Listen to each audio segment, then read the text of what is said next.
Assalamualaikum warahmatullahi wabarakatuh. Perkenalkan, nama saya Muhammad Fariza Pratama. Di sini saya akan membahas mengenai soal UAS dari pengenalan informatika, Hello Informatics. Di sini terdiri dari 50 soal. Langsung saja. Yang pertama, menjelaskan dan internalisasi computational thinking. Oke. Bentar.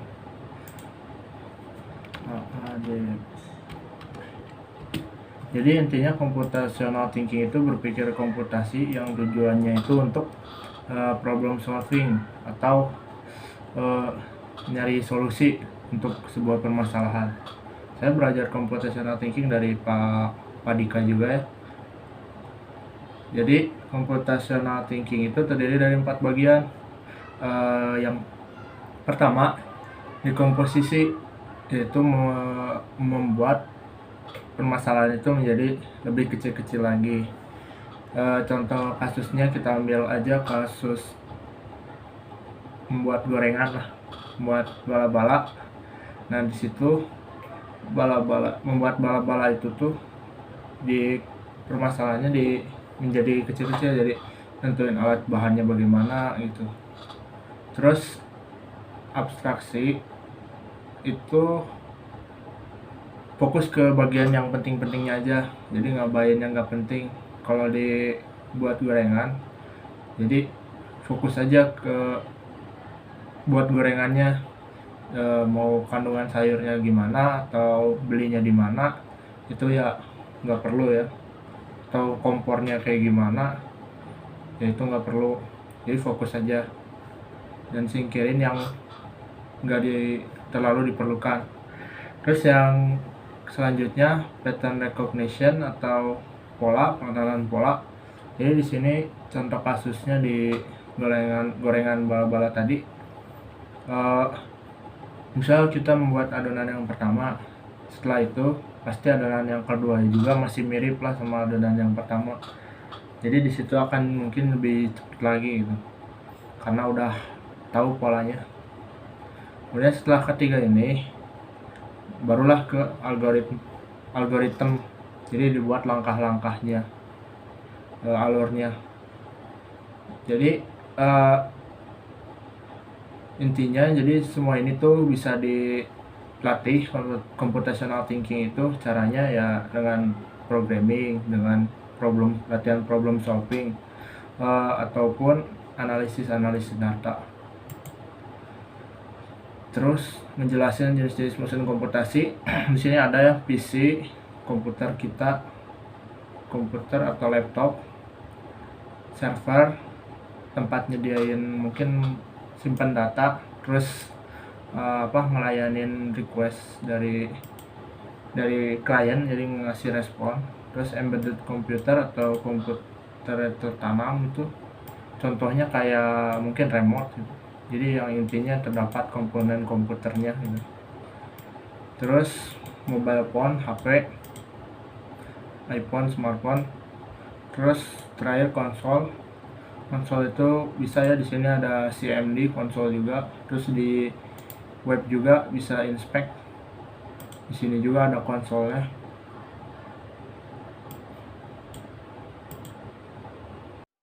Kemudian yang ketiga ada mengaktifkan dan mencoba Google Colab. Sini saya udah coba Google Colab.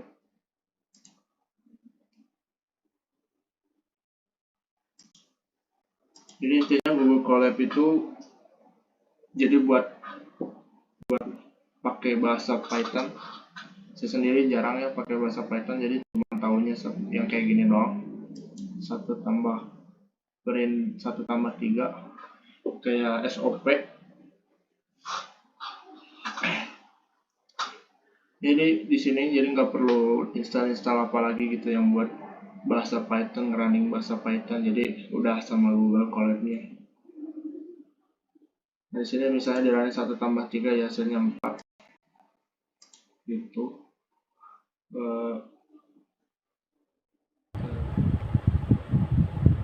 Selanjutnya membuat algoritma dalam bentuk flowchart. Mana ya algoritma?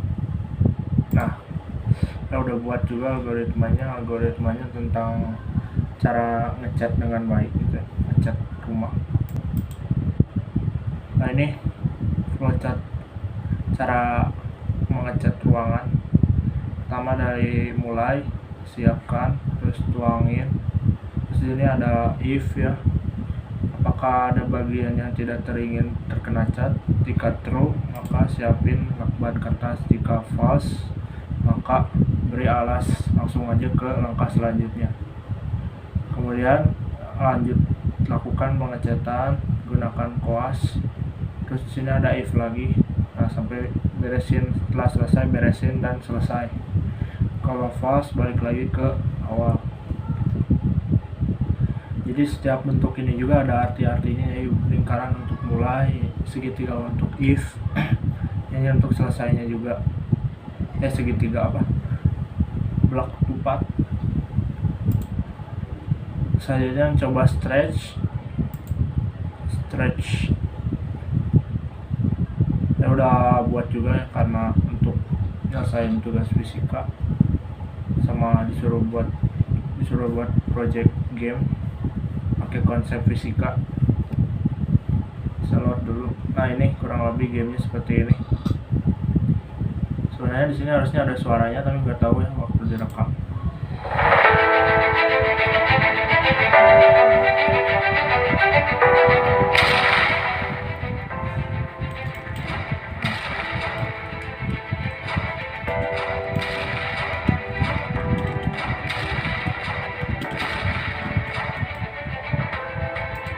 Lebih kayak gitu gamenya.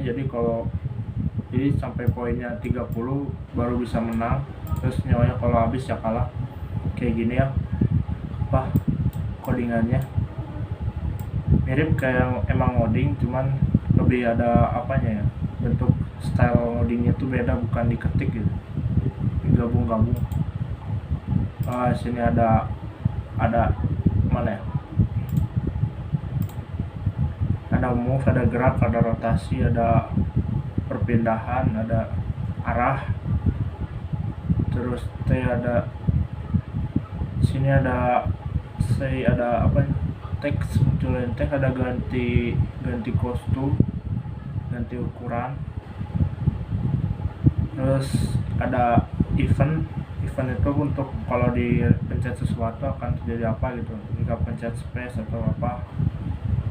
Terus ada for untuk 10 kali, ada for juga untuk forever untuk terusan.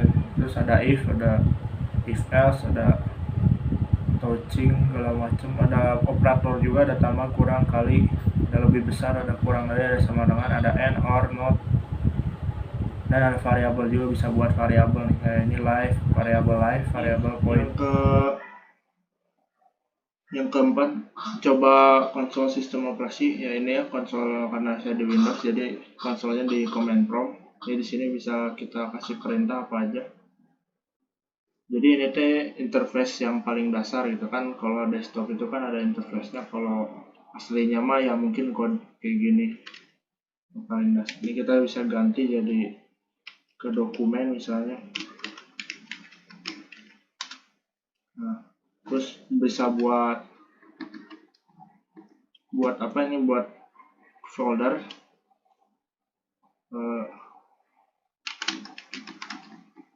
folder konsol. Jadi di sini mungkin ada konsolnya, jadi ada konsol. Nah, terus kita juga bisa hapus dengan pakai remdir. Jadi di sini itu bisa jalanin berapa, bisa install apa gitu, install MySQL saya pernah. Jadi di sini React Native juga saya installnya di sini. Oke, selanjutnya tentang algoritma bubble sort. Jadi algoritma bubble sort itu digunakan untuk ngesortir array. Jadi dari yang lebih kecil jadi yang lebih besar, bisa diurutkan pokoknya mah. Terus di sini saya udah buat ya. Arraynya ada panjangnya 7. Value-nya itu nggak berurutan ya, integer. Nah ini hasilnya. sebelum dan sesudah. Nah ini kan sebelum, jadi iterasi biasa gitu, arah yang ini yang masih nggak berurutan. Nah ini baru di sortirnya. Nah, lihat dulu di sini, jika indeks ke 0 lebih besar dari indeks 1 maka ditukar. Jadi ini konsepnya itu kayak mindahin air kopi ke gelas teh yang masih ada tehnya, dan begitupun tehnya dipindahin ke gelas kopi. Nah disitu kan perlu wadah kosong. Nah jadi ini gelas teh, ini gelas kopi. Nah si gelas kopinya pindahin ke wadah yang kosong, habis itu gelas tehnya pindahin ke wadah kopi. Setelah itu gelas yang kosong yang diisi kopi tadi dipindahin ke gelas teh. Ya kurang lebih seperti itu. Jadi di sini dibuat dulu gelas kosongnya pakai tem, diisi sama array indeks ke 0. Nah si indeks ke 0 ini diisi sama array si indeks ke 1. Nah si indeks ke 1 ini diisi sama array yang indeks ke 0 ini yang habis dipindahin tadi. Nah ini akan dilakuin jika urutannya lebih besar. Misalnya si 64 ya, 64 lebih besar dari 34 yang kanannya nih, 64 34, otomatis 64 nya jadi ke kanan, 34 nya jadi ke kiri. Nah habis itu lakuin for lagi, bandingin sama yang indeks kedua. Nah 64 dibandingin sama yang 25. Nah karena lebih besar jadi geser, ditukar lagi, jadi otomatis 25 jadi indeks ke 1. Begitupun seterusnya. Setelah itu jadi kan otomatis 64 nya itu udah berada di posisi yang sudah tepat gitu ya, udah nggak lebih lagi dari indeks yang belah kanan. Jadi selanjutnya habis for yang ini lanjut ke for yang di luar ini, yang di atas. Nah ini digunain untuk iterasi yang 34 yang selanjutnya, yang 34, yang 25, yang 12. Kan tadi kan untuk yang 64 kan gunain for yang ini untuk satu angka doang. Nah kalau untuk semuanya, jadi semuanya juga di sorting gitu. Nah itulah algoritma bubble sort, kurang lebih kayak gitu. Selanjutnya adalah mendemonstrasikan pembuatan aplikasi ya. Saya buat aplikasinya mobile di HP. Jadi pertama itu ngerencanain dulu ya. Jadi konsepnya mau kayak gimana, fungsinya mau apa gitu kan. Percuma aja kalau aplikasi dibuat tapi nggak ada fungsinya mah kan. Terus nih fungsinya yang saya itu digunain untuk belajar IT. Terus ada user story-nya. Dalam perancangannya di sini terdapat user story, ada brandingnya, ada deskripsi latar belakang, ada struktur data, ada arsitektur sistem, teknologi, library, dan framework. Terus setelah perancangan ini maju ke tahap desain. Desainnya kurang lebih seperti ini. Saya buat pakai Figma, jadi ngerjainnya juga ini cukup lama ya buat pakai Figma ini. Ada interaksinya juga kan, bisa diklik juga ini di Figma. Harusnya mah ya kalau dibuat sama sendiri mungkin desain kasar juga bisa, cuman ya kalau sama bareng-bareng sama orang lain ya mungkin pakai tools ya, pakai Figma, jadi biar gampang dipahami gambarnya. Terus habis ngedesain baru ke tahap develop, jadi membuat code. Saya udah buat codenya pakai React Native ya.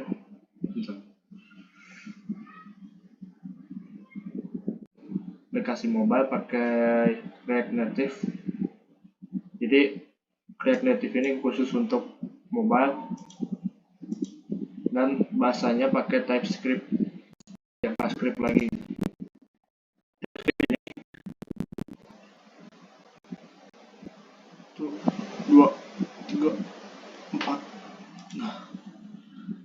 Selanjutnya install database ya, saya pakainya MySQL.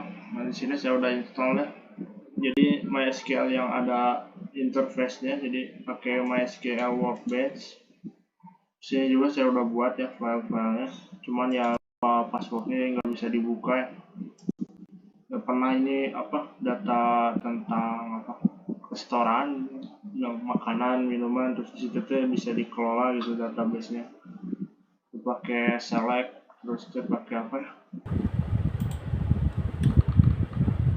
selanjutnya mendemonstrasikan komponen URL.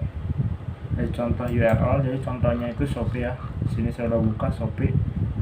Nah, di sini URL-nya, ini yang di atas ini URL-nya. Nah, di Shopee ini yang pertama ada HTTPS-nya, protokolnya.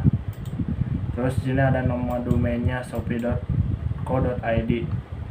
Terus dipisahin sama tanda tanya untuk ke parameternya. Nah, parameter ini berisinya key sama value, dan parameter ini bisa lebih dari satu. Key value, jadi bisa lebih dari satu, bisa dua, bisa tiga. Pisahnya sama dan. Nah, ini dan. Nah, ini key-nya get source, ini value-nya satu. Terus parameter keduanya ada get lead sama dengan yang ini. Nah, jadi gitu, ada terdiri dari parameter dari protokolnya. Di sini sebenarnya ada pathnya juga, tapi nggak wajib sih. Terus ini ada portnya, biasanya di .co.id di domainnya ada portnya juga. Kalau HTTPS itu portnya tuh 443, tapi kalau HTTP portnya itu berapa ya, 80 kalau HTTP doang itu. Coba ya, klik aja. Nah, ini langsung ke bagian fashionnya, berubah alamat. Jadi ini tuh source, alamat dari source-nya. Bedanya sama IP itu, kalau IP itu alamat dari komputernya mungkin. Ada anchor-nya ya penandanya gitu ya, anchor. Nih anchor, berubah anchornya. Ini gaya terkininya ada kodenya. Nah, ini juga ada kodenya. Nah, berubah ininya, si anchornya itu.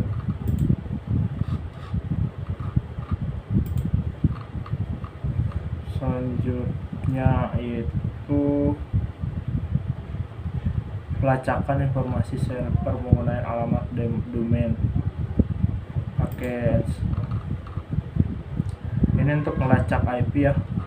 Saya udah pernah nyoba pakai detik.com, melacak informasi server, yang melacak IP-nya di sini. Oh, ini ya, jadi detik.com itu adanya di Jakarta posisinya. Terus saya nyoba apa lagi ya,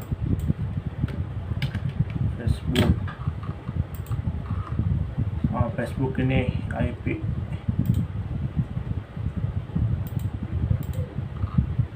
Ada di Santa California lokasinya. Terus ini ada IPv4, berarti ini yang versi 4. Ini IPv6, ini versi 6. Jadi kalau IPv4 itu lebih jadi intinya lebih bagus IPv6. Ini juga beda ini. Kalau IPv6 bentuknya kayak gini, ada titik 2, terus lanjut lagi titik 2 lagi. Kalau IP address kan titik doang itu bedanya.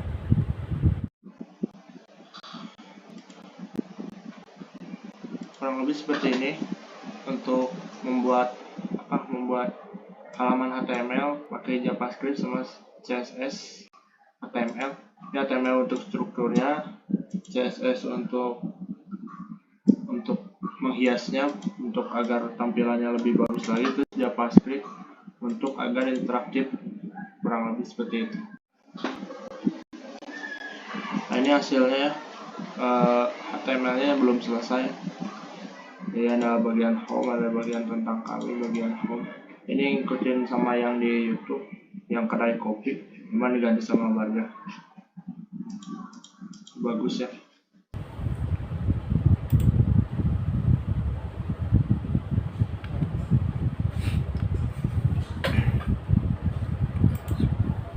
dia yang kemudian coba teknik search engine SEO. Jadi tekniknya itu ada teknik on page, ada off page. Jadi on page itu yang dilakuin dari hasil efek yang dilakuin sama diri sendiri ke halaman HTML untuk mempengaruhi si SEO-nya.